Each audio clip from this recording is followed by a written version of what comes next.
ಮನೆಯವರೆಲ್ಲ ಒಪ್ಪಿ ಮದುವೆ ಮಾಡುತ್ತಿದ್ದರು. ಇನ್ನೇನು ನನ್ನ ಗಂಡ ಆಗುವವನು ನನಗೆ ತಾಳಿ ಕಟ್ಟಬೇಕು. ಅಷ್ಟರಲ್ಲಿ ತಲೆಸುತ್ತು ಬಂದು ಬಿದ್ದುಬಿಟ್ಟೆ. ಅಲ್ಲೇ ಇದ್ದ ಡಾಕ್ಟರ್ ಪರೀಕ್ಷೆ ಮಾಡಿ ಹೇಳಿದರು ನಾನು ಪ್ರೆಗ್ನೆಂಟ್ ಅಂತ. ಆದರೆ ನನ್ನನ್ನು ಮದುವೆಯ ಹುಡುಗ ನಂಬಲಿಲ್ಲ. ಪ್ರೆಗ್ನೆನ್ಸಿ ಕಿಟ್ಟನ್ನು ತಂದು ಯೂರಿನ್ ಟೆಸ್ಟ್ ಮಾಡಿಸಿದಾಗ ತಿಳಿಯಿತು ನಾನು ಪ್ರೆಗ್ನೆಂಟ್ ಅಂತ. ಅಲ್ಲೇ ಕೆಳಗೆ ಕುಸಿದು ಕುಳಿತ ನನ್ನನ್ನು ಮದುವೆಯಾಗಬೇಕಾದ ಹುಡುಗ ಬಿಟ್ಟು ಹೊರಟು ಹೋದ. ಅವರ ಮನೆಯವರ ಜೊತೆ ನನ್ನ ತಂದೆ ತಾಯಿ ನನಗೆ ಇಡೀ ಶಾಪ ಹಾಕುತ್ತಿದ್ದರು. ಬಂದವರೆಲ್ಲ ಮನಸ್ಸಿಗೆ ಇಷ್ಟ ಬಂದಂತೆ ನನ್ನನ್ನು ಬೈಯುತ್ತಿದ್ದರು. ನನಗೆ ಇನ್ನೂ ಅರ್ಥವಾಗಿಲ್ಲ. ಒಬ್ಬರ ಜೊತೆಗೂ ದೈಹಿಕವಾಗಿ ಸಂಪರ್ಕ ಇಲ್ಲ. ನನಗೆ ಯಾರೂ ಗೆಳೆಯರು ಇಲ್ಲ. ಅದು ಹೇಗೆ ನಾನು ಪ್ರೆಗ್ನೆಂಟ್ ಆದೆ ಅಂತ. ನನ್ನ ಹೆಸರು ಕಾವ್ಯ. ಅಪ್ಪ ಅಮ್ಮನ ಮುದ್ದಿನ ಮಗಳು. ನೋಡಲು ಸುಂದರವಾಗಿಲ್ಲವಾದರೂ ನನ್ನ ಮುಖದಲ್ಲಿ ಏನೋ ಒಂದು ರೀತಿಯ ಕಾಂತಿ ಇದೆ ಅಂತ ಪ್ರತಿಯೊಬ್ಬರು ಹೇಳುತ್ತಾರೆ. ನನ್ನ ಅಕ್ಕ ತುಂಬ ಸುಂದರಿ. ಚಿಕ್ಕಂದಿನಿಂದ ಪ್ರತಿಯೊಬ್ಬರು ಅವಳಿಗೆ ನನ್ನನ್ನು ಹೋಲಿಸಿ ನನ್ನ ಜೀವನವನ್ನು ಸಂಪೂರ್ಣವಾಗಿ ಹಾಳು ಮಾಡಿದ್ದಾರೆ. ನನ್ನ ಬದುಕು ಮುಗಿದು ಹೋಗಿತ್ತು ಅಂತ ಒಮ್ಮೊಮ್ಮೆ ಅನಿಸುತ್ತದೆ. ಏಕೆಂದರೆ ನಾನು ಕುರೂಪಿ ಅಂತ ಸುತ್ತಮುತ್ತ ಇರುವವರು ನನಗೆ ಅನುಭವ ಮಾಡಿಸುತ್ತಾರೆ. ಇವುಗಳ ಸಹವಾಸವೇ ಬೇಡ ಅಂತ ನಾನು ಪೇಟೆಗೆ ಹೋದೆ. ಅಮ್ಮ ಯಾವಾಗಲೂ ಅಳುತ್ತಿದ್ದಳು. ಆದರೆ ಅವಳು ಅಳುವುದರಿಂದ ನನ್ನ ನೋವು ಕಡಿಮೆ ಆಗುವುದಿಲ್ಲ. ನಾನು ಯಾರ ಮಾತನ್ನೂ ಕೇಳುವುದಿಲ್ಲ. ಅಕ್ಕನಿಗೂ ನಾನು ಎಂದರೆ ಪ್ರೀತಿ. ಆದರೆ ಅವಳ ಸೌಂದರ್ಯ ನನಗೆ ಮುಳುವಾಗಿದ್ದರಿಂದ ಅವಳನ್ನು ಕಂಡರೆ ಕೂಡ ನನಗೆ ಅಷ್ಟೇ. ಸದ್ಯಕ್ಕೆ ನನಗೆ ಯಾರೂ ಜಾಸ್ತಿ ಗೆಳೆಯರಿಲ್ಲ. ಓದುವುದು ಮಾತ್ರ. ಯಾರು ನನ್ನನ್ನು ಕುರೂಪಿ ಅಂತ ಹೇಳುತ್ತಿದ್ದಾರೆ ಅವರಿಗೆ ನಾನು ಏನೋ ಅಂತ ತೋರಿಸಬೇಕು ಅನ್ನುವುದೇ ನನ್ನ ಧ್ಯೇಯ. ಸ್ಕೂಲು ಮತ್ತು ಕಾಲೇಜಿನಲ್ಲಿ ನಾನು ಎಲ್ಲದರಲ್ಲೂ ಫಸ್ಟ್. ಓದುವುದರಲ್ಲಿ ನಾನೇ ಫಸ್ಟ್. ನನ್ನನ್ನು ನೋಡಿ ಪ್ರತಿಯೊಬ್ಬರು ಹೊಟ್ಟೆ ಉರಿ ಪಡುತ್ತಿದ್ದರು. ಚೆನ್ನಾಗಿ ಓದುತ್ತಿದ್ದೆ. ನಾನಾಯಿತು, ನನ್ನ ಕೆಲಸವಾಯಿತು. ಇದು ಕೆಲವರಿಗೆ ಆಗುತ್ತಿರಲಿಲ್ಲ. ಪ್ರತಿ ವರ್ಷವೂ ಕೂಡ ನಮ್ಮ ಟೀಚರ್ಗಳು ಅಪ್ಪ ಅಮ್ಮನನ್ನು ಕರೆದು ಒಳ್ಳೆಯ ಅಭಿಪ್ರಾಯವನ್ನು ಹೇಳುತ್ತಿದ್ದರು ನನ್ನ ಬಗ್ಗೆ. ಆದರೆ ನಾನು ಮಾತ್ರ ಅವರ ಜೊತೆ ಸರಿಯಾಗಿ ಮಾತನಾಡುತ್ತಿರಲಿಲ್ಲ. ಯಾರಾದರೂ ನನ್ನನ್ನು ಚೆನ್ನಾಗಿಲ್ಲ ಅಂತ ಹೇಳಿದಾಗ ಅಮ್ಮ ಅವರನ್ನು ಬೈಯುತ್ತಿರಲಿಲ್ಲ. ಬದಲಿಗೆ ಸುಮ್ಮನಿರುತ್ತಿದ್ದಳು. ಇದರಿಂದ ಅಮ್ಮನನ್ನು ಕಂಡರೆ ನನಗೆ ತುಂಬ ಕೋಪ. ಕಾಲೇಜ್ ಆಯಿತು. ಒಳ್ಳೆಯ ಕೆಲಸಕ್ಕೆ ಸೇರಿಕೊಂಡೆ. ತಿಂಗಳಿಗೆ 80,000 ಸಂಬಳ. ಮೊದಲ ಬಾರಿ ಇಷ್ಟು ಸಂಬಳ ಸಿಕ್ಕಿದ್ದು ಖುಷಿಯಾಯಿತು. ಅಕ್ಕನ ಮದುವೆಯಾಗಿ 2 ವರ್ಷವಾಗಿತ್ತು. ಅವಳಿಗೆ ಒಬ್ಬ ಪುಟ್ಟ ಕಂದಮ್ಮ ಇದ್ದ. ಇತ್ತೀಚೆಗೆ ಅವಳನ್ನು ನೋಡಲು ಹೋಗದೇ ಹೋದರೂ ಅವಳ ಮಗುವನ್ನು ನೋಡಲು ಹೋಗುತ್ತಿರುತ್ತೇನೆ. ಇದರಿಂದ ನಮ್ಮಿಬ್ಬರ ಬಾಂಧವ್ಯ ಸ್ವಲ್ಪ ಸುಧಾರಿಸಿದೆ. ಅಕ್ಕ ಮನಸ್ಸಿನಿಂದ ಕೆಟ್ಟವಳಲ್ಲ, ತುಂಬ ಒಳ್ಳೆಯವಳು. ಭಾವನ ಸಂಬಂಧಿಕರ ಹುಡುಗ ಒಬ್ಬ ಇದ್ದಾನಂತೆ. ಅವನಿಗೂ ಒಳ್ಳೆಯ ಸಂಬಳ ಬರುತ್ತದೆ. ಮನೆ ಕಡೆ ತುಂಬ ಚೆನ್ನಾಗಿದ್ದಾರೆ. ನಿನ್ನ ತಂಗಿಯನ್ನು ಕೊಟ್ಟು ಮದುವೆ ಮಾಡುವುದಾದರೆ ಹೇಳು ಅಂತ ಅಕ್ಕನ ಹತ್ತಿರ ಕೇಳಿದರೆ ಅಕ್ಕ ಸಂಪೂರ್ಣವಾಗಿ ಅವರ ಇನ್ಫಾರ್ಮೇಷನನ್ನು ತೆಗೆದುಕೊಂಡು ಫೋನಿನಲ್ಲಿ ಕಳಿಸಿದಳು. ಸಂಬಳ ನನಗಿಂತ ಜಾಸ್ತಿ, ಒಳ್ಳೆಯ ಪೋಸ್ಟ್, ಬೇಡ ಅಂತ ಅನ್ನಲು ಯಾವುದೇ ವಿಷಯವಿಲ್ಲ. ಆದರೆ ಪರ್ಸ್ನಲ್ ಆಗಿ ಒಮ್ಮೆ ಮಾತನಾಡಬೇಕು ಅಂತ ಇಂದು ನಾನು ಅವರನ್ನು ಭೇಟಿ ಮಾಡಿದ್ದೆ. ಅವನ ಹೆಸರು ರವಿ. ತುಂಬ ಒಳ್ಳೆಯ ವ್ಯಕ್ತಿ. ಅವನ ಜೊತೆ ಕಳೆದ ಅಷ್ಟು ಸಮಯ ನನಗೆ ತುಂಬ ಮಧುರವಾಗಿತ್ತು. ಜೀವನ ಪೂರ್ತಿ ಕೊನೆಯವರೆಗೂ ಇರಲು ಯಾವುದೇ ತೊಂದರೆ ಇಲ್ಲ ಅಂತ ಅನಿಸುತ್ತಿತ್ತು. ಅಕ್ಕ ಕೊನೆ ಪಕ್ಷ ಇದಾದರೂ ಒಂದು ಒಳ್ಳೆಯ ಕೆಲಸ ಮಾಡಿದ್ದಾಳೆ ನನ್ನ ಬದುಕಿಗೆ. ಮದುವೆಯ ತಯಾರಿ ಚೆನ್ನಾಗಿ ಮಾಡಿದೆವು. ನಾವೆಲ್ಲ ಕೆಲಸಕ್ಕೆ ಹೋಗುವುದರಿಂದ ದೊಡ್ಡ ದೊಡ್ಡ ಸ್ಟಾಫ್ಗಳು ಬರುತ್ತಾರೆ. ಸಣ್ಣ ಪುಟ್ಟ ಮದುವೆ ಆದರೆ ನಾಚಿಕೆ ಆಗುತ್ತದೆ. ಇದರಿಂದ ನಾನು ಕೂಡ ಲೋನನ್ನು ತೆಗೆದುಕೊಂಡೆ. ಮದುವೆಯನ್ನು ಅದ್ಧೂರಿಯಾಗಿ ಮಾಡಿಕೊಳ್ಳಲು ಎಲ್ಲ ತಯಾರಿಗಳು ನಡೆಯಿತು. ಎಲ್ಲ ಜವಾಬ್ದಾರಿಗಳನ್ನು ನಾನೇ ನನ್ನ ಕೈಯಾರ ಮಾಡಿದೆ. ನನ್ನ ಗೆಳೆಯ ಗೆಳತಿಯರು, ಆಫೀಸ್ನವರು ಎಲ್ಲರೂ ಮದುವೆಗೆ ಬರುತ್ತಾರೆ. ನಾನು ತುಂಬ ದೊಡ್ಡದಾಗಿ ಎಲ್ಲವನ್ನು ಮಾಡುತ್ತಿದ್ದೇನೆ. ನನ್ನ ಅದೃಷ್ಟಕ್ಕೆ ಎಲ್ಲರೂ ಖುಷಿಪಟ್ಟರು. ಆದರೆ ನನ್ನ ಸೋದರತೆ ತುಂಬ ಡಲ್ ಆಗಿದ್ದಳು. ಅವಳ ವಿಷಯ ಏನು ಅಂತ ಕೇಳಿದಾಗ ಅವಳು ಸರಿಯಾಗಿ ಮಾತನಾಡಲಿಲ್ಲ. ನಾನು ಅದರ ಕಡೆ ಗಮನ ಕೊಡಲಿಲ್ಲ. ಅಪ್ಪ ಅಮ್ಮನಿಗೆ ನನ್ನ ಮೇಲೆ ಒಂದು ರೀತಿಯ ಹೆಮ್ಮೆ. ಗಂಡು ಮಗುವಿನ ರೀತಿ ಎಲ್ಲವನ್ನು ಮಾಡಿಕೊಳ್ಳುತ್ತಿದ್ದಾಳೆ. ಅವಳ ಮದುವೆಯನ್ನು ಅವಳೇ ಇದ್ದರೆ ಈ ರೀತಿಯ ಹೆಣ್ಣು ಮಕ್ಕಳು ಎಲ್ಲರಿಗೂ ಇರಬೇಕು ಅಂತ ಪ್ರತಿಯೊಬ್ಬರಿಗೂ ಹೇಳುತ್ತಿದ್ದರು. ಹುಡುಗನೂ ಕೂಡ ಪ್ರತಿ ಬಾರಿ ನನಗೆ ಫೋನ್ ಮಾಡಿ ಮಾತನಾಡುತ್ತಿದ್ದ. ಅವನ ಪ್ರೀತಿಗೆ ನಾನು ಸೋತು ಹೋಗಿದ್ದೆ. ಸಂಪೂರ್ಣವಾಗಿ ಅವನಿಗೆ ನನ್ನನ್ನು ನಾನು ಅರ್ಪಿಸಿಕೊಳ್ಳಲು ರೆಡಿಯಾಗಿದೆ. ಅಷ್ಟು ಪ್ರೀತಿ ನನಗೆ ಅವನನ್ನು ಕಂಡರೆ. ಮದುವೆ ಮಂಟಪದಲ್ಲಿ ಇನ್ನೇನು ತಾಳಿ ಕಟ್ಟಬೇಕು. ಅಷ್ಟರಲ್ಲಿ ಜಾಸ್ತಿ ಆಯಿತು ದೇಹದಲ್ಲಿ. ಇನ್ನೂ ಒಂದು ಹೊಸ ರೀತಿಯ ಬದಲಾವಣೆ ಆಗುತ್ತಿದೆ. ನನ್ನ ಕೈಯಲ್ಲಿ ಅದನ್ನು ಕಂಟ್ರೋಲ್ ಮಾಡಲು ಆಗುತ್ತಿಲ್ಲ. ಇದು ಮೊದಲ ಬಾರಿ ಈ ರೀತಿ ಆಗುತ್ತಿರುವುದು. ಒಂದು ರೀತಿ ತಲೆ ಸುತ್ತುತ್ತಿದೆ. ನನ್ನ ಕೈಯಲ್ಲಿ ಆಗುತ್ತಲೇ ಇಲ್ಲ. ನನ್ನ ಎಲ್ಲ ಶಕ್ತಿಯನ್ನು ಬಳಸಿ ನಾನು ನನ್ನನ್ನು ಕಂಟ್ರೋಲ್ ಮಾಡಿಕೊಳ್ಳಲು ಪ್ರಯತ್ನಿಸುತ್ತಿದ್ದೇನೆ, ಆದರೆ ಆಗುತ್ತಿಲ್ಲ. ಕೊನೆಗೆ ತಲೆಸುತ್ತು ಬಂದು ಬಿದ್ದಿದೆ. ನನ್ನ ಮುಖದ ಮೇಲೆ ಸ್ವಲ್ಪ ತಣ್ಣೀರನ್ನು ಹಾಕಿದರು. ಆಗ ನಿಧಾನವಾಗಿ ಎಚ್ಚರವಾಯಿತು. ಎಲ್ಲರೂ ಗಾಬರಿಯಾಗಿ ನನ್ನನ್ನು ನೋಡುತ್ತಿದ್ದಾರೆ. ನಂತರ ಅಲ್ಲೇ ಇದ್ದ ನನ್ನ ಬಾವಿಗಂಡ, ನನ್ನ ಗೆಳೆಯ ಡಾಕ್ಟರ್ ನನ್ನ ಪರೀಕ್ಷೆ ಮಾಡಿ ನನ್ನನ್ನು ಮದುವೆ ಆಗುವ ಹುಡುಗನ ಕಿವಿಯಲ್ಲಿ ಏನೋ ಹೇಳಿದ. ನಂತರ ಆ ಹುಡುಗ ನನ್ನನ್ನು ರೂಮಿಗೆ ಕರೆದುಕೊಂಡು ಹೋಗಿ ಬಾಗಿಲನ್ನು ಹಾಕಿ, ನಿಮ್ಮ ಹೊಟ್ಟೆಯಲ್ಲಿ ಮಗು ಬೆಳೆಯುತ್ತಿದೆ.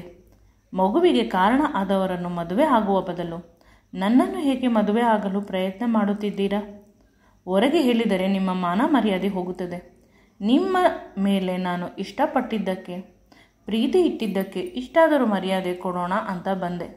ಯಾವುದೇ ಹುಡುಗರ ಜೊತೆ ಈ ರೀತಿ ಗಲೀಜು ಕೆಲಸ ಮಾಡಬೇಡಿ. ನನಗೆ ಅರ್ಥವಾಗುತ್ತಿಲ್ಲ, ನಾನು ಹೇಗೆ ಪ್ರೆಗ್ನೆಂಟ್ ಆದೆ? ಅದು ಸಾಧ್ಯವಿಲ್ಲ ಅಂತ ಆ ಹುಡುಗ ಅವನ ಗೆಳೆಯನಿಗೆ ಫೋನ್ ಮಾಡಿ ಪ್ರೆಗ್ನೆನ್ಸಿ ಕಿಟ್ಟನ್ನು ತರಿಸಿದ ನಂತರ ಅಲ್ಲೇ ರೂಮಿನಲ್ಲಿ ಇದ್ದ ಬಾತ್ರೂಮ್ನಲ್ಲಿ ಟೆಸ್ಟ್ ಮಾಡಲು ಹೇಳಿದ. ಮಾಡಿದರೆ ಪಾಸಿಟಿವ್ ಬಂತು. ಏಕೆಂದರೆ ನಾವು ಇಬ್ಬರು ಬಹಳ ಬೇಗ ಮದುವೆ ಆಗುತ್ತಿದ್ದೆವು. ಬೆಳಿಗ್ಗೆ 4 ಗಂಟೆ ಸಮಯದಲ್ಲಿ. ಅದನ್ನು ಬ್ರಹ್ಮಮುಹೂರ್ತ ಅಂತ ಹೇಳುತ್ತಾರೆ ಅಲ್ಲವೇ?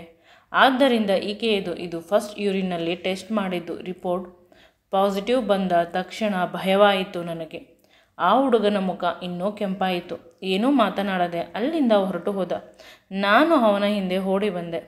ಹೊರಗಡೆ ಇದ್ದವರಿಗೆ ಈ ವಿಷಯ ಏನು ಅಂತ ತಿಳಿದಿಲ್ಲ. ಆದರೆ ನನ್ನನ್ನು ಮದುವೆ ಆಗಬೇಕಿದ್ದ ಹುಡುಗನ ಗೆಳೆಯ ಎಲ್ಲ ವಿಷಯವನ್ನು ಅಲ್ಲಿ ಇದ್ದ ಜನರಿಗೆ ಹೇಳಿಬಿಟ್ಟಿದ್ದಾನೆ. ಇನ್ನು ಮುಚ್ಚುಮರೆ ಇಲ್ಲ. ಎಲ್ಲರಿಗೂ ತಿಳಿದಿದೆ ನಾನು ಪ್ರೆಗ್ನೆಂಟ್ ಅಂತ. ಆದರೆ ಈಗಲೂ ನನಗೆ ಅರ್ಥವಾಗುತ್ತಿಲ್ಲ, ನಾನು ಹೇಗೆ ಪ್ರೆಗ್ನೆಂಟ್ ಆದೆ? ಮದುವೆಯಾಗಿ ಗಂಡನ ಮನೆಗೆ ಹೋಗಬೇಕಾದಾಗ ದಿನ ಈ ರೀತಿ ಕಣ್ಣೀರು ಏಕೆ ನನಗೆ ಅಂತ ಆ ದೇವರನ್ನು ಚೆನ್ನಾಗಿ ಬೈದುಕೊಂಡೆ.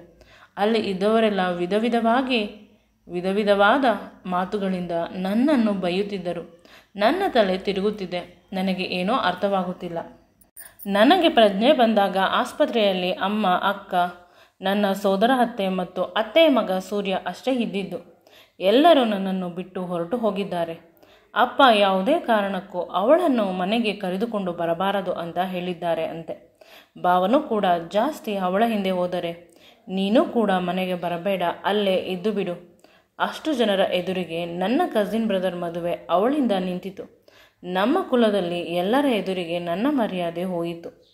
ಇನ್ನು ಉಳಿದಿದ್ದು ಏನೂ ಇಲ್ಲ, ನಿಮ್ಮಗಳ ಸಹವಾಸ ಮಾಡಿ ಅಂತ ಚೆನ್ನಾಗಿ ಬೈದರಂತೆ. ಇದೆಲ್ಲವನ್ನು ಅತ್ತೆ ಹೇಳಿದಳು. ಸೂರ್ಯ ಬಂದು ನನ್ನ ಅತ್ತೆಯನ್ನು ಚೆನ್ನಾಗಿ ಬೈದ. ಅಮ್ಮ, ನಿನಗೆ ಎಲ್ಲಿ ಹೇಗೆ ಮಾತನಾಡಬೇಕು ಅಂತ ತಿಳಿದಿಲ್ಲವೇ? ಅವಳು ಈಗ ತಾನೇ ಹುಷಾರಾಗುತ್ತಿದ್ದಾಳೆ, ತುಂಬ ವೀಕ್ ಇದ್ದಾಳೆ. ಅವಳಿಗೆ ಈ ರೀತಿಯ ವಿಷಯವನ್ನು ಹೇಳಿ ಅವಳ ತಲೆಯನ್ನು ಕೆಡಿಸಬೇಡ ಅಂತ ಗದರಿದ. ನನ್ನ ಅತ್ತೆ ಅಲ್ಲಿಂದ ಹೊರಟು ಹೋದಳು. ನಾನು ಜೋರಾಗಿ ಅಳಲು ಶುರು ಮಾಡಿದೆ. ಆಗ ಸೂರ್ಯ ನನ್ನನ್ನು ತಬ್ಬಿಕೊಂಡು ಸಮಾಧಾನ ಮಾಡಿದ. ನನ್ನ ತಲೆಯನ್ನು ನೇವರಿಸಿ ಧೈರ್ಯ ತುಂಬಿದ. ಸೂರ್ಯನಿಗೆ ಹೇಳಿದೆ, ನಿನಗೆ ಗೊತ್ತಿಲ್ಲವೇ, ನನಗೆ ಯಾವುದೇ ಹುಡುಗನ ಜೊತೆ ಸಂಬಂಧವಿಲ್ಲ, ಬಾಯ್ ಫ್ರೆಂಡ್ಸ್ ಇಲ್ಲ, ಕೇವಲ ಹುಡುಗ ಗೆಳೆಯ ಕೂಡ ಇಲ್ಲ. ಪ್ಲೀಸ್ ನನ್ನನ್ನು ನಂಬು ಅಂತ. ಅವನು, ನನಗೆ ಗೊತ್ತು, ನೀನು ಯಾವುದೇ ತಪ್ಪು ಮಾಡಿಲ್ಲ, ಗಂಗೆಯಂತೆ ಪವಿತ್ರಳು. ನೀನು ಎಲ್ಲದಕ್ಕೂ ನನ್ನ ಹತ್ತಿರ ಕ್ಲಾರಿಟಿ ಕೊಡುವ ಅವಶ್ಯಕತೆ ಇಲ್ಲ. ಚಿಕ್ಕಂದಿನಿಂದ ನಾನು ನಿನ್ನನ್ನು ನೋಡಿ ಬೆಳೆದಿದ್ದೇನೆ. ನನ್ನ ಜೊತೆ ನೀನು ಸಲಿಗೆಯಿಂದ ಇರುವುದಿಲ್ಲ. ಇನ್ನು ಹೊರಗಿನ ಹುಡುಗರ ಜೊತೆ ಇನ್ನೂ ಜಾಸ್ತಿ ಡಿಸ್ಟೆನ್ಸ್ ಮೇಂಟೈನ್ ಮಾಡುತ್ತೀಯ. ಅದೆಲ್ಲವೂ ನನಗೆ ತಿಳಿದಿದೆ. ಇನ್ನು ಡಾಕ್ಟರ್ ಪರೀಕ್ಷೆ ಮಾಡುತ್ತಾರಂತೆ, ನೋಡೋಣ ಇರು. ಅಷ್ಟರಲ್ಲಿ ಅಮ್ಮ, ಅಕ್ಕ ಬಂದು ನನ್ನನ್ನು ನೋಡಿ ಸಮಾಧಾನ ಪಟ್ಟರು. ಸ್ವಲ್ಪ ಸಮಯದ ನಂತರ ಇಬ್ಬರು ಅಳಲು ಶುರು ಮಾಡಿದರು. ಸೂರ್ಯ ಅವರಿಗೂ ಕೂಡ ಬೈದ. ನೀವುಗಳು ಈ ರೀತಿ ಶಾಕ್ ಆದರೆ ಅವಳನ್ನು ಹೇಗೆ ಸಮಾಧಾನ ಮಾಡುವುದು ಅಂತ ಹೊರಗೆ ಕಳುಹಿಸಿದ. ನನ್ನ ಕೈಯನ್ನು ಹಿಡಿದುಕೊಂಡು ಡಾಕ್ಟರ್ ಹತ್ತಿರ ಕರೆದುಕೊಂಡು ಹೋದ ಪರೀಕ್ಷೆಯನ್ನು ಮಾಡಿಸಲು. ನಾನಿರುವೆ, ಅಕಸ್ಮಾತ್ ನಿನಗೆ ನಿಜವಾಗಲೂ ಮಗು ಆಗುತ್ತಿದ್ದರೆ ಆ ಮಗುವಿಗೆ ನನ್ನ ಹೆಸರನ್ನು ಕೊಡುತ್ತೇನೆ, ನೀನು ಹೆದರಬೇಡ ಅಂತ ಹೇಳಿದ. ಆ ಮಾತಿನಿಂದ ಒಂದು ರೀತಿಯ ಭರವಸೆಯಿಂದ ಧೈರ್ಯ ಬಂತು. ಎಲ್ಲ ಪರೀಕ್ಷೆಗಳು ಆದವು. ರಿಪೋರ್ಟ್ಗಾಗಿ ಪುನಃ ಕಾಯುವುದು ತುಂಬ ಕಷ್ಟವಾಗುತ್ತಿತ್ತು. ಅಲ್ಲಿಯವರೆಗೂ ನನ್ನ ಕೈಯನ್ನು ಅವನೇ ಹಿಡಿದುಕೊಂಡಿದ್ದ. ನನಗೆ ಸಮಾಧಾನ ಮಾಡುವುದು, ಊಟ ಮಾಡಿಸುವುದು. ಅವರ ಅಮ್ಮನನ್ನಾಗಲಿ ನನ್ನ ಅಮ್ಮ ಅಕ್ಕನನ್ನು ನನ್ನ ಹತ್ತಿರ ಬಿಡುತ್ತಿರಲಿಲ್ಲ, ಅವರು ನನಗೆ ನೋವು ಮಾಡುತ್ತಾರೆ ಅಂತ. ಸ್ವಲ್ಪ ಸಮಯದ ನಂತರ ರಿಪೋರ್ಟ್ ಬಂತು. ಅದನ್ನು ನೋಡಿದ ತಕ್ಷಣ ಎಲ್ಲರೂ ದಂಗಾದೆವು. ಅಯ್ಯೋ ಎಂದೂ ಕೂಡ ಅಂದುಕೊಂಡಿರಲಿಲ್ಲ ಈ ರೀತಿ ರಿಪೋರ್ಟ್ ಬರುತ್ತದೆ ಅಂತ. ಬದುಕು ಮುಗಿದು ಹೋಗಿತ್ತು ಅಂತ ಅಂದುಕೊಂಡವರಿಗೆ ಒಂದು ಹೊಸ ರೀತಿಯ ಬದುಕು, ಇಲ್ಲ ಮುಗಿದು ಹೋಗಿಲ್ಲ ಇನ್ನೂ ಇದೆ ಅನ್ನುವ ಭರವಸೆ ಕೊಡುವ ರೀತಿ. ಅಂದರೆ ನಾನು ಪ್ರೆಗ್ನೆಂಟ್ ಅಲ್ಲ, ಆದರೆ ಗರ್ಭಕೋಶದಲ್ಲಿ ಗೆಡ್ಡೆ ಇದೆ. ಅದರಿಂದ ಯೂರಿನ್ ಟೆಸ್ಟ್ ಮಾಡಿದಾಗ ಪಾಸಿಟಿವ್ ಬರುತ್ತದೆ. ಕೆಲವೊಮ್ಮೆ ಈಗ ಎಲ್ಲ ಸ್ಕ್ಯಾನಿಂಗ್ಗಳನ್ನು ಮಾಡಿದ ನಂತರ ಯಾವುದೇ ಮಗುವಿಲ್ಲ, ಬದಲಿಗೆ ಗೆಡ್ಡೆ ಬೆಳೆದಿದ್ದು ಅದನ್ನು ಬಹಳ ಬೇಗ ಆಪರೇಷನ್ ಮಾಡಬೇಕು ಅಂತ ಹೇಳಿದರು. ಮನೆಯಲ್ಲಿ ಎಲ್ಲರೂ ಒಪ್ಪಿಕೊಂಡು ಆಪರೇಷನ್ ಮಾಡಿಸಿದರು. ಮನೆಯಲ್ಲಿ ನನಗೆ ಆಪರೇಷನ್ ಅಂತ ಯಾರಿಗೂ ಬೇಸರವಿಲ್ಲ, ಬದಲಿಗೆ ಪ್ರೆಗ್ನೆಂಟ್ ಆಗಿಲ್ಲ, ಮರ್ಯಾದೆ ಉಳಿದಿದ್ದು ಅಂತ. ಆಪರೇಷನ್ ಕೂಡ ಸಕ್ಸಸ್ಫುಲ್ಲಾಗಿ ಆಯಿತು. ಆಗಲೂ ಕೂಡ ಮೊದಲು ಕಣ್ಣು ಬಿಟ್ಟಾಗ ಸೂರ್ಯ ಇದ್ದ. ಅವನ ಕಣ್ಣಿನಲ್ಲಿ ನನಗಾಗಿ ಪ್ರೀತಿ ಮತ್ತು ಕಾಳಜಿ ಕಾಣುತ್ತಿತ್ತು. ಮೊದಲು ಕೂಡ ಕಾಣುತ್ತಿತ್ತು, ಆದರೆ ನಾನು ಕಂಡರೂ ಕಾಣದಂತೆ ಇರುತ್ತಿದ್ದೆ. ಅವನು ಮಾಡುತ್ತಿರುವುದು ಚಿಕ್ಕ ಕೆಲಸ. ನಾನು ಅವನನ್ನು ಮದುವೆ ಆದರೆ ಹಳ್ಳಿಯಲ್ಲಿ ಇರಬೇಕು. ಈ ರೀತಿಯ ಹಲವು ಆಲೋಚನೆಗಳು ಇತ್ತು. ಈಗ ಅದೇ ಹಳ್ಳಿಯವನು, ಅದೇ ಚಿಕ್ಕ ಕೆಲಸದವನು ಸಾವು ಬದುಕಿನ ನಡುವೆ ಹೋರಾಟ ಮಾಡಬೇಕಾದರೆ, ಅವಮಾನಗಳಿಂದ ತತ್ತರಿಸಿ ಹೋಗಬೇಕಾದರೆ, ನನಗೆ ಹೊಸ ಚೈತನ್ಯವನ್ನು ತುಂಬಿ ಮತ್ತೆ ಬದುಕುವ ಆಸೆಯನ್ನು ತುಂಬಿದ ದೇವರು ಅವನ ಋಣವನ್ನು ತೀರಿಸಲು ಸಾಧ್ಯವೇ ಇಲ್ಲ. ಎತ್ತ ತಂದೆ ನನ್ನನ್ನು ಬಿಟ್ಟು ಹೊರಟು ಹೋದ. ತಾಯಿ ಅಕ್ಕ ದೂರವಿದ್ದರೂ ಇದ್ದರೂ ಇಲ್ಲದಂತೆ. ಅವರ ಕಾಳಜಿಗಿಂತ ನನಗೆ ಸೂರ್ಯನ ಕಾಳಜಿ ಒಂದು ರೀತಿ ಸತ್ಯ ಅಂತ ಅನಿಸುತ್ತಿತ್ತು. ಅವನ ಪ್ರೀತಿ, ಅವನ ಅಕ್ಕರೆ ಬೆಲೆ ಕಟ್ಟಲು ಸಾಧ್ಯವೇ ಇಲ್ಲ. ಈಗ ಅಪ್ಪ ಮತ್ತು ನನ್ನ ಭಾವ ಎಲ್ಲರೂ ನನ್ನನ್ನು ನೋಡಲು ಆಸ್ಪತ್ರೆಗೆ ಬಂದರು. ನನ್ನ ಭಾವ ನನ್ನನ್ನು ನೋಡಲು ಬಂದಿಲ್ಲ, ಬದಲಿಗೆ ನನ್ನ ರಿಪೋರ್ಟನ್ನು ಪುನಃ ಕನ್ಫರ್ಮ್ ಮಾಡಿಕೊಳ್ಳಲು ಬಂದಿದ್ದಾರೆ. ಅಕ್ಕ ಫೋನಿನಲ್ಲಿ ಹೇಳಿರುತ್ತಾಳೆ, ನಾನು ಪ್ರೆಗ್ನೆಂಟ್ ಅಲ್ಲ ಅಂತ. ಅಲ್ಲವೇ? ಮತ್ತೆ ಒಂದು ಕನ್ಫರ್ಮ್ ಮಾಡಿಕೊಳ್ಳಲು ಬಂದಿದ್ದಾರೆ. ಎಷ್ಟು ನೀಚರು! ನೀನು ಹೇಗಿದ್ದೀಯಾ ಅಂತ ಕೇಳಿಲ್ಲ, ರಿಪೋರ್ಟ್ ನೋಡಲು ಬಂದು ರಿಪೋರ್ಟ್ ನೋಡಿದ ತಕ್ಷಣ ಖುಷಿಯಾಗಿ ನನ್ನನ್ನು ಮಾತನಾಡಿಸಲು ಬಂದರು. ಅಪ್ಪನೂ ಕೂಡ ಅಷ್ಟೇ. ನನಗೆ ಇವರ ಮೇಲೆ ಮೊದಲಿನ ಪ್ರೀತಿ ವಿಶ್ವಾಸ ಯಾವುದೂ ಇಲ್ಲ. ಮನೆಗೂ ಕೂಡ ಬಂದ. ನಿಧಾನವಾಗಿ ನನ್ನ ಕೈಯನ್ನು ಹಿಡಿದುಕೊಂಡು, ನಂತರ ನನಗೆ ಸ್ವಲ್ಪ ವೀಕ್ನೆಸ್ಸಿಂದ ಕೆಳಗೆ ಬೀಳುತ್ತಿದ್ದೆ.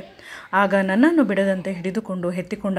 ನಂತರ ನನ್ನ ರೂಮಿಗೆ ಕರೆದುಕೊಂಡು ಬಂದು ಮಲಗಿಸಿ ಬೆಡ್ಶೀಟನ್ನು ನೀಟಾಗಿ ಕವರ್ ಮಾಡಿದ. ಕೆಲಸದವರಿಗೆ ಹೇಳಿ ನನಗೆ ಬೇಕಾದ ಪಾನೀಯಗಳನ್ನು ಮಾಡಿಸಿ ತಂದುಕೊಟ್ಟ. ನನಗೆ ಖುಷಿಯಾಯಿತು. ಅವನ ಪ್ರೀತಿ ತಾಯಿ ಅಲ್ಲ, ತಾಯಿಗಿಂತ ಮಿಗಿಲಾದದ್ದು. ನಾನು ಹುಷಾರಾಗುವವರೆಗೂ ನನ್ನನ್ನು ಬಿಟ್ಟು ಹೋಗಿಲ್ಲ. ನಮ್ಮ ಮನೆಯಲ್ಲಿ ಇದ್ದ. ನನಗೆ ಬೇಕಾಗುವ ಊಟ ಬೇಕಾದ ರೀತಿ ಮಾಡಿಸುತ್ತಿದ್ದ. ಮೆಡಿಸಿನ್ಗಳನ್ನು ಕೂಡ ಕೊಡುತ್ತಿದ್ದ. ಅವನೇ ಅವನ ಕೈಯಾರ ರಾತ್ರಿ ನಿದ್ದೆ ಬಂದಿಲ್ಲ ಅಂದರೆ ಲಾಲಿ ಹಾಡುತ್ತಿದ್ದ. ನನ್ನ ಆಫೀಸ್ನ ಗೆಳತಿ ಬಂದು ನನ್ನನ್ನು ಮಾತನಾಡಿಸಿದಳು. ಅವಳು ಹೇಳಿದ ವಿಷಯದಿಂದ ಖುಷಿಯಾಯಿತು.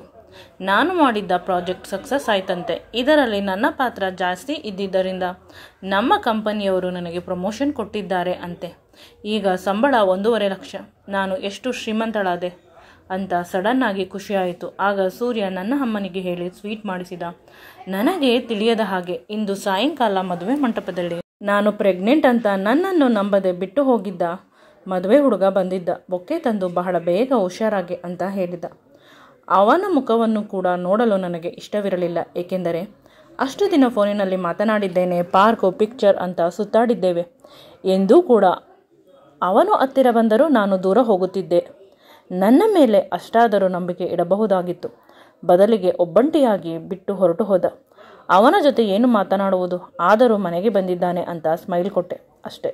ನಂತರ ಅಪ್ಪ ಅಮ್ಮನನ್ನು ಕರೆದು ಅವರ ಹತ್ತಿರ ಸಾರಿ ಕೇಳಿದ. ನಾನು ಅಂದು ಮಾಡಿದ ಕೆಲಸಕ್ಕೆ ಎಲ್ಲರೂ ನನ್ನನ್ನು ಕ್ಷಮಿಸಿ ಅಂತ ಹೇಳಿದ. ಬದುಕು ನಡೆದುಕೊಂಡು ಹೋಗುತ್ತಿದೆ ಸುಂದರವಾಗಿ. ಇವನು ಹೇಗೆ ಬಂದ? ಅದೇ ಸಂದರ್ಭದಲ್ಲಿ ಅವನು ನಿಮ್ಮ ಮಗಳನ್ನು ನನಗೆ ಕೊಡಿ, ನಾನು ಅವಳನ್ನು ಮದುವೆ ಆಗುತ್ತೇನೆ, ಮೊನ್ನೆ ಆದ ತಪ್ಪಿಗೆ ಪುನಃ ಕ್ಷಮೆ ಕೇಳುತ್ತೇನೆ ಅಂತ ಎಲ್ಲರ ಸಮ್ಮುಖದಲ್ಲಿ ಕೇಳಿದ. ನನಗೆ ಸಡನ್ ಆಗಿ ಶಾಕ್ ಆಯಿತು. ನನ್ನ ಅಪ್ಪ ಅಮ್ಮ ಖುಷಿಪಟ್ಟರು ನಮ್ಮ ಮಗಳು ಮದುವೆ ಆಗುತ್ತಾಳೆ ಅಂತ. ಆದರೆ ನನಗೆ ಖುಷಿ ಇರಲಿಲ್ಲ. ಸೂರ್ಯ ಅಲ್ಲಿಂದ ಹೊರಟು ಹೋದ. ನಾನು ಅವನನ್ನು ಗಮನಿಸುತ್ತಿದ್ದೆ. ಪದೇ ಪದೇ ಇವನು ಕೇಳುತ್ತಿದ್ದಾನೆ ನನ್ನನ್ನು ಮದುವೆ ಆಗಿ ಅಂತ. ನನಗೆ ಏನು ಮಾತನಾಡಲು ತಿಳಿಯದೆ, ನೀವು ನನ್ನನ್ನು ನಂಬಿಲ್ಲ, ದಯವಿಟ್ಟು ನನ್ನ ಜೊತೆ ಮದುವೆ ಆಗುವ ವಿಷಯವನ್ನು ಬಿಟ್ಟುಬಿಡಿ. ನನಗೆ ನಿಮ್ಮ ಮೇಲೆ ಯಾವುದೇ ಇಂಟ್ರೆಸ್ಟ್ ಇಲ್ಲ. ಕಷ್ಟದಲ್ಲಿದ್ದ ನನ್ನನ್ನು ಹಿಂದೆ ಮುಂದೆ ಯೋಚಿಸದೆ ಬಿಟ್ಟು ಹೋದ ನಿಮ್ಮ ಮೇಲೆ ನನಗೆ ನಂಬಿಕೆ ಇಲ್ಲ. ಬದುಕಿನಲ್ಲಿ ಇನ್ನೂ ಕಷ್ಟಗಳು ಬರುತ್ತದೆ, ಆಗಲೂ ಕೂಡ ನನ್ನನ್ನು ಬಿಟ್ಟು ಹೊರಟು ಹೋಗುತ್ತೀರಾ ಒಂಟಿಯಾಗಿ. ಆಗ ಇಡೀ ಸಮಾಜಕ್ಕೆ ನಾನೇ ಉತ್ತರ ಕೊಡಬೇಕಾಗುತ್ತದೆ. ನನ್ನ ಕಷ್ಟದಲ್ಲಿ ನನ್ನ ಜೊತೆ ಇದ್ದವರನ್ನು ಮಾತ್ರ ನಾನು ನಂಬುತ್ತೇನೆ. ಅಪ್ಪ ನನ್ನನ್ನೇ ನೋಡುತ್ತಿದ್ದರು. ಆಗ ಅಮ್ಮನಿಗೆ ಹೇಳಿದೆ. ಅವರು ಕೂಡ ನನಗೆ ಹೇಳುವ ಯಾವುದೇ ಅಧಿಕಾರವನ್ನು ಹೊಂದಿಲ್ಲ. ನಾನು ಹೊರಗಡೆ ಬಂದಾಗ ಸೂರ್ಯ ಕಾಣಲಿಲ್ಲ. ಅವನನ್ನು ಹುಡುಕುತ್ತಿದ್ದೆ. ಅದೇ ಸಂದರ್ಭದಲ್ಲಿ ಆಗಲೇ ಬಂದಿದ್ದ ನನ್ನ ಗೆಳತಿ ಮನೆಗೆ ಹೋಗಲು ಆಟೋಗಾಗಿ ಕಾಯುತ್ತಿದ್ದಳು. ಅವಳು ನನ್ನನ್ನು ಕರೆದು ಹೇಳುತ್ತಾಳೆ, ಈಗ ನಿನ್ನನ್ನು ಮದುವೆ ಆಗುತ್ತೇನೆ ಅಂತ ಬಂದಿರುವ ಹುಡುಗ ಅದೇ ಮದುವೆ ಮನೆಯಲ್ಲಿ ನಿನ್ನನ್ನು ಬಿಟ್ಟು ಹೋದನಲ್ಲ, ಅವನು ನಿನ್ನೆ ಮೀಟಿಂಗ್ಗೆ ಬಂದಿದ್ದ. ಎಲ್ಲರೂ ನಿನ್ನನ್ನು ಹೊಗಳುತ್ತಿದ್ದರು. ಇನ್ನು ಸ್ವಲ್ಪ ದಿನದಲ್ಲಿ ನೀನು ಒಳ್ಳೆಯ ಪೋಸ್ಟಿಗೆ ಹೋಗುತ್ತೀಯ ಅಂತ. ಪ್ರಮೋಷನ್ ಕೊಟ್ಟರು. ಅಲ್ಲಿ ಬಂದಿದ್ದವರೆಲ್ಲ ಆ ಹುಡುಗನಿಗೂ ನಿನಗೂ ಮದುವೆ ಆಗಿರಬೇಕು ಅಂತ ಮಾತನಾಡುತ್ತಿದ್ದರು. ನಿನ್ನ ಬಗ್ಗೆ ತುಂಬ ಒಳ್ಳೆಯ ವಿಷಯವನ್ನು ಹೇಳುತ್ತಿದ್ದರು. ಎಲ್ಲರೂ ಅದಕ್ಕೆ ಏನಾದರೂ ಪ್ಯಾಚಪ್ಗೆ ಬಂದಿರಬಹುದು ಅಲ್ಲವೇ ಅಂತ ಕೇಳಿದಳು. ಆಗ ನಾನು ಹೌದು ಅಂತ ತಲೆ ಅಲ್ಲಾಡಿಸಿದೆ. ಸೂರ್ಯ ಯಾವ ಕಡೆ ಹೋದ ಅಂತ ಕೇಳಿದೆ. ಆಗ ಅವಳು ಆ ಪಾರ್ಕ್ ಕಡೆ ಕೈ ತೋರಿಸಿದಳು. ಅವಳಿಗೆ ಥ್ಯಾಂಕ್ಸ್ ಹೇಳಿ ನಾನು ಪಾರ್ಕ್ ಕಡೆ ನಡೆದೆ. ಸೂರ್ಯ ಅಲ್ಲಿ ಇದ್ದ ಕಲ್ಲಿನ ಬೆಂಚಿನ ಮೇಲೆ ಮುಖವನ್ನು ಸಪ್ಪಗೆ ಮಾಡಿಕೊಂಡು ಕುಳಿತಿದ್ದ. ಇನ್ನು ಸ್ವಲ್ಪ ಹೊತ್ತಾದರೆ ಅವನು ಅಳುತ್ತಾನೆ ಅಂತ ಅನಿಸುತ್ತಿತ್ತು ಅಷ್ಟೆ. ಅಷ್ಟರಲ್ಲಿ ನನ್ನನ್ನು ನೋಡಿ ಅವನ ಮುಖವನ್ನು ಆ ಕಡೆ ತಿರುಗಿಸಿಕೊಂಡ. ಭಾವನೆಗಳನ್ನು ಮರೆಮಾಚಲು ನಾನು ಅವನ ಹತ್ತಿರ ಹೋದ ತಕ್ಷಣ ನನ್ನ ಕಡೆ ತಿರುಗಿ, ಏನು ಯೋಚನೆ ಮಾಡಬೇಡ, ನಿನ್ನ ಮದುವೆ ಎಲ್ಲ ತಯಾರಿಯನ್ನು ನಾನೇ ಮಾಡುತ್ತೇನೆ. ಈ ಸಲ ಮದುವೆ ಯಾವುದೇ ಕಾರಣಕ್ಕೂ ತಪ್ಪದ ಹಾಗೆ ನೋಡಿಕೊಳ್ಳುತ್ತೇನೆ. ನಿನ್ನ ಬಗ್ಗೆ ಯಾರಾದರೂ ಕೆಟ್ಟದಾಗಿ ಮಾತನಾಡಿದರೆ ಅವರನ್ನು ಸುಮ್ಮನೆ ಬಿಡುವುದಿಲ್ಲ. ಇನ್ನೆಂದೂ ಕೂಡ ನಿನಗೆ ಯಾರೂ ನೋವು ಮಾಡಬಾರದು. ಯಾರಾದರೂ ನೋವು ಮಾಡಿದರೆ ಅಷ್ಟೇ. ಈ ರೀತಿ ಮಾತುಗಳನ್ನು ಅವನು ಪದೇ ಪದೇ ಹೇಳುತ್ತಿದ್ದ. ಇನ್ನೂ ಸ್ವಲ್ಪ ಹೊತ್ತು ಆದರೆ ಅವನು ನಿಜವಾಗಲೂ ಅಳುತ್ತಾನೆ. ಅವನ ಭಾವನೆಗಳನ್ನು ಅದು ಮಿಟ್ಟಿಕೊಳ್ಳಲು ಈ ರೀತಿ ಹೇಳುತ್ತಿದ್ದಾನೆ ಅಂತ ನನಗೆ ಅವನ ಮಾತು ಕೇಳಿಸುತ್ತಿಲ್ಲ. ಕೇವಲ ಅವನ ತುಟಿಗಳು ಕಾಣಿಸುತ್ತಿದೆ. ಒಂದೇ ಸಮನೆ ಮಾತನಾಡುತ್ತಿದ್ದಾನೆ.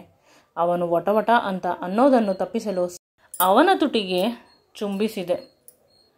ಸ್ವಲ್ಪ ಕ್ಷಣದ ನಂತರ ಅವನು ಕೂಡ ಮುತ್ತನ್ನು ಸ್ವೀಕರಿಸಿದ. ನಂತರ ವಾಸ್ತವ ಅರ್ಥವಾಗಿ ಅವನು ಕೇಳುತ್ತಾನೆ, ನೀನು ಹಾಗಾದರೆ ಆ ಹುಡುಗನನ್ನು ಮದುವೆ ಆಗುವುದಿಲ್ಲವೇ? ಇಲ್ಲ, ನಾನು ನಿನ್ನನ್ನೇ ಮದುವೆ ಆಗುವುದು. ನೀನು ನನ್ನನ್ನು ಮದುವೆ ಆಗುವುದಿಲ್ಲ ಎಂದರೆ ಜೀವನ ಪೂರ್ತಿ ನಿನಗಾಗಿ ಕುಮಾರಿಯಾಗಿ ಉಳಿದು ಬಿಡುತ್ತೇನೆ. ನಿನ್ನನ್ನು ಬಿಟ್ಟು ನಾನು ಯಾರನ್ನು ಮದುವೆ ಆಗುವುದಿಲ್ಲ. ಏಕೆಂದರೆ ನಿನ್ನಷ್ಟು ನನ್ನನ್ನು ಯಾರೂ ಚೆನ್ನಾಗಿ ನೋಡಿಕೊಳ್ಳುವುದಿಲ್ಲ. ಸೂರ್ಯನಿಗೆ ಖುಷಿಯಾಗಿ ಜೋರಾಗಿ ನಗಲು ಶುರು ಮಾಡಿದ. ಪುನಃ ನನ್ನನ್ನು ತಬ್ಬಿಕೊಂಡ. ನಂತರ ಕೇಳಿದ ಒಂದೇ ಒಂದು ಬಾರಿ ನನ್ನನ್ನು ಗಿಲ್ಲು ಅಂತ. ನಂತರ ಜೋರಾಗಿ ತಬ್ಬಿಕೊಂಡು, ಇಂದು ನಾನು ಚಿಕ್ಕಂದಿನಿಂದ ಕಾಣುತ್ತಿದ್ದ ಕನಸು ನೆನಸಾಯಿತು. ನನ್ನ ಬದುಕನ್ನು ಇಷ್ಟೊಂದು ಕಲರ್ಫುಲ್ ಮಾಡಿದ್ದಕ್ಕೆ ಥ್ಯಾಂಕ್ಸ್ ಅಂತ ಮಂಡಿ ಹೂರಿ ಕುಳಿತುಕೊಂಡು ನನಗೆ ಪ್ರಪೋಸ್ ಮಾಡಿದ್ದ. ನಾನು ಅವನ ಪ್ರಪೋಸಲನ್ನು ಸ್ವೀಕರಿಸಿದೆ. ನಿನಗೆ ಹೇಗೆ ಗೊತ್ತು ನಾನು ನಿನ್ನನ್ನು ಪ್ರೀತಿಸುತ್ತಿದ್ದೇನೆ ಅಂತ? ಆಗ ನಾನು ಹೇಳಿದೆ, ನಿನ್ನ ಕಣ್ಣುಗಳಲ್ಲಿ ಪ್ರತಿ ಬಾರಿಯೂ ಕಾಣುತ್ತಿತ್ತು. ಆದರೆ ನನಗೆ ಭಯವಾಗುತ್ತಿತ್ತು, ಎಲ್ಲಿ ನಮ್ಮಿಬ್ಬರಿಗೂ ಹೊಂದಾಣಿಕೆ ಆಗುವುದಿಲ್ಲ ಅಂತ. ಆದರೆ ಎಲ್ಲರೂ ನನ್ನನ್ನು ಬಿಟ್ಟು ಹೋದಾಗ ನೀನು ಮಾತ್ರ ನನಗೆ ಆಸರೆಯಾಗಿದ್ದು. ಮದುವೆ ಎಂದರೆ ಅದೇ ಅಲ್ಲವೇ? ಪ್ಲೀಸ್ ಎಂದಿಗೂ ನನ್ನ ಕೈಯನ್ನು ಬಿಟ್ಟು ಹೋಗಬೇಡ ಅಂತ ಗಟ್ಟಿಯಾಗಿ ಅವನ ಕೈಯನ್ನು ಹಿಡಿದುಕೊಂಡೆ. ಅವನ ಕಣ್ಣುಗಳಲ್ಲಿ ಒಂದು ಹೊಸ ರೀತಿಯ ಹೊಳಪು ಬಂದು ನನ್ನ ಕೈಯನ್ನು ಹಿಡಿದುಕೊಂಡು, ನೀನೇ ನನ್ನನ್ನು ಬಿಡು ಎಂದು ಹೇಳಿದರೂ ನಾನು ಬಿಡುವುದಿಲ್ಲ. ಒಂದು ಬಾರಿ ನನ್ನ ಬದುಕಿನಲ್ಲಿ ಬಂದು ಆಯಿತು ಅಂತ ಸೂರ್ಯ ಹೇಳಿದ. ನಂತರ ನನ್ನ ತುಟಿಗಳಿಗೆ ದೀರ್ಘವಾಗಿ ಚುಂಬಿಸಿದ. ಇಬ್ಬರು ನಿರಂತರವಾಗಿ ಆ ಚುಂಬನದಲ್ಲಿ ಬಂದಿಯಾಗಿ ತುಂಬ ಸಮಯದವರೆಗೆ ಇದ್ದೆವು. ಆ ಕ್ಷಣ ತುಂಬ ಮಧುರವಾಗಿ ಅದ್ಭುತವಾಗಿತ್ತು. ಈ ವಿಡಿಯೋ ನಿಮಗೆ ಇಷ್ಟವಾಗಿದ್ದಲ್ಲಿ ನನ್ನ ಚಾನಲನ್ನು ಲೈಕ್ ಮಾಡಿ, ಶೇರ್ ಮಾಡಿ ಮತ್ತು ಸಬ್ಸ್ಕ್ರೈಬ್ ಮಾಡಿ. Thank you.